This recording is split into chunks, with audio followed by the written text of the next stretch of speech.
Toyota Corolla Cross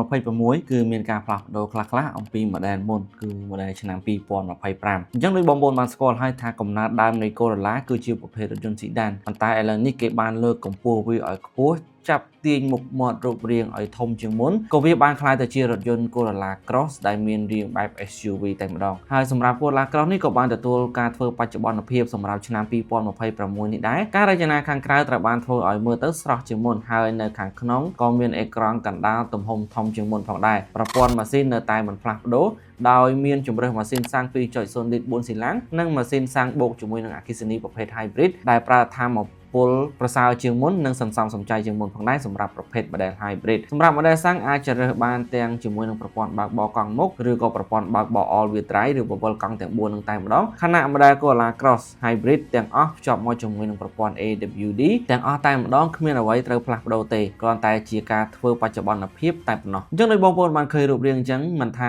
ខាងមុខខាងក្រៅឬផ្នែកចំហៀងមិនខុសពីឆ្នាំមុនប្រហែលទេហើយសម្រាប់ការផ្លាស់ប្ដូរដែលអាចមើលឃើញច្បាស់ជាងគេគឺនៅផ្នែកខាងមុខ model សាំងនិង hybrid មានបណ្ណាផ្សេងគ្នាម៉ាស៊ីនសាំងមានកម្លាំង169សេសទំហំ 2.0 លីត្រទទួលបានរូបរាងមើលទៅរឹងមាំដោយសារតែមានប្រឡាក់ខ្យល់បណ្ណាធំហើយប្រើជាមួយនឹងបណ្ណាពណ៌ខ្មៅតែម្ដងខណៈ Corolla Cross Hybrid ដែលមានកម្លាំងសរុប196 HP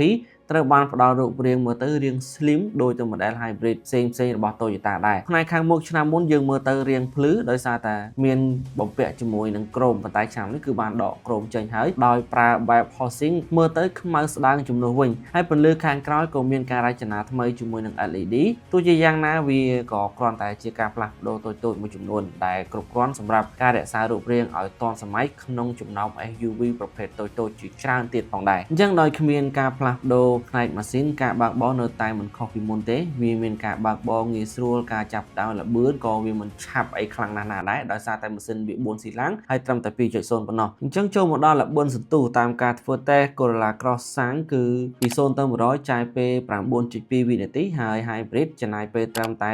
7.3 វិនាទីប៉ុណ្ណោះការបង្វិលចង្កូតក៏ទន់ស្រាលស្រួលជាងមុនដោយសារតែជាប្រភេទចង្កូតអេឡិចត្រូនិកឬក៏យើងហៅថាចង្កូតភ្លើងប្រព័ន្ធ Start Stop នៅ model សាំងនិង Hybrid ដំណើរការល្អហើយផ្លាស់ប្ដូររបៀបបើកបរដោយរលូនជាងមុនហើយសម្រាប់ Hybrid ដែលឈ្នះប្រភេទម៉ាស៊ីនសាំងទី1គឺប្រើប្រាស់ជាមួយនឹងការសន្សំសំចៃប្រេងបានច្រើនជាងប្រភេទម៉ាស៊ីនសាំងហើយខាងក្នុងក៏ប្រើប្រាស់ជាមួយនឹងអេក្រង់ធំនិងមានព័ត៌មានតូចៗផ្សេងទៀតការកែប្រែមួយគត់ដែលធំជាងគេគឺផ្នែកអេក្រង់នឹងតែម្ដងឆ្នាំមុនគឺប្រើប្រាស់ជាមួយនឹងអេក្រង់8អ៊ីងហើយឥឡូវនេះគឺបានផ្លាស់ប្ដូរទៅ 10.5 អ៊ីងតែម្ដងហើយសម្រាប់កុងទ័រ Digital ក៏បានផ្លាស់ប្ដូរក្នុងទំហំ7អ៊ីងទៅជា